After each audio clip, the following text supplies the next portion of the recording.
It's a huge, huge statement by India and the European Union.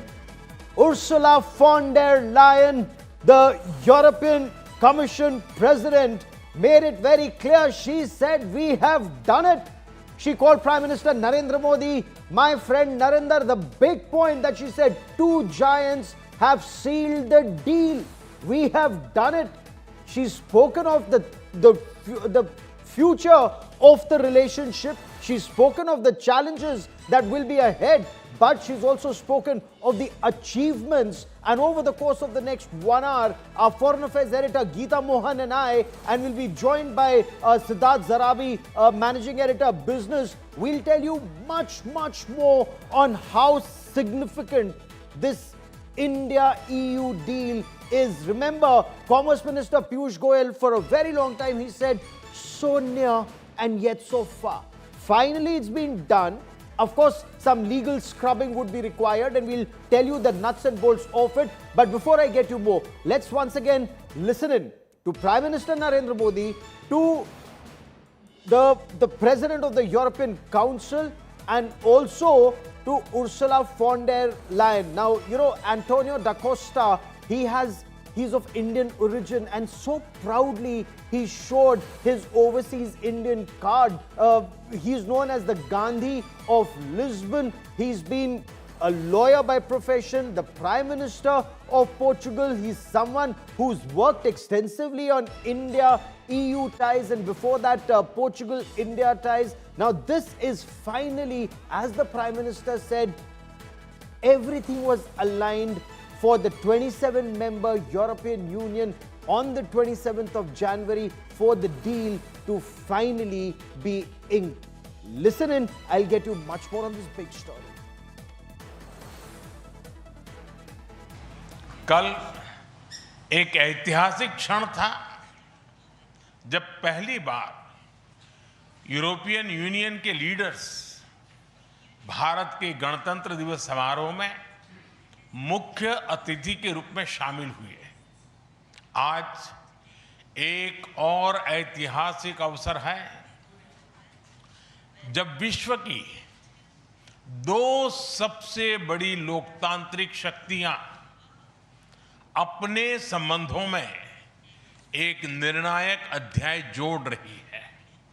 Friends, पिछले कुछ वर्षों में भारत और यूरोपियन यूनियन के संबंधों में उल्लेखनीय प्रगति हुई है।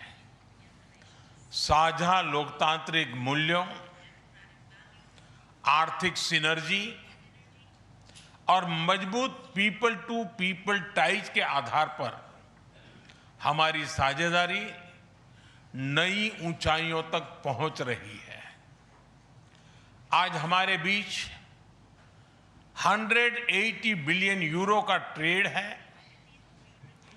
8 लाख से अधिक भारतीय यूरोपियन यूनियन के देशों में रह रहे हैं और सक्रिय योगदान दे रहे हैं।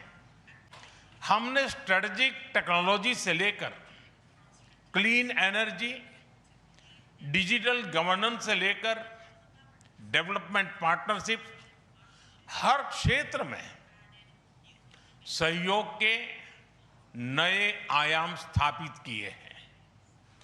इन्हीं उपलब्धियों के आधार पर आज की समिट में हमने समाज के सभी वर्गों को लाभ पहुंचाने वाले कई निर्णय लिए हैं।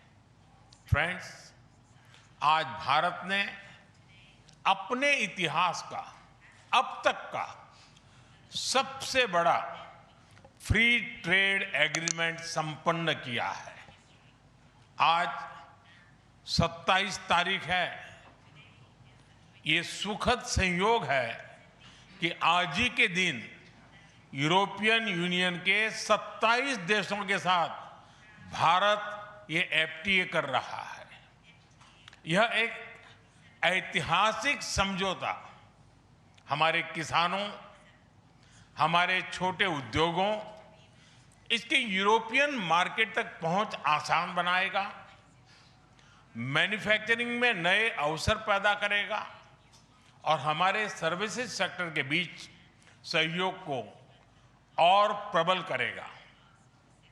इतना ही नहीं, यह एफटीए भारत और यूरोपियन यूनियन के बीच इन्वेस्टमेंट को बूस्ट करेगा, नई इनोवेशन पार्टनरशिप बनाएगा और वैश्विक स्तर पर सप्लाई चेन को मजबूत करेगा। यानी यह सिर्फ ट्रेड एग्रीमेंट नहीं है, यह साझा समृद्धि का नया ब्लूप्रिंट है।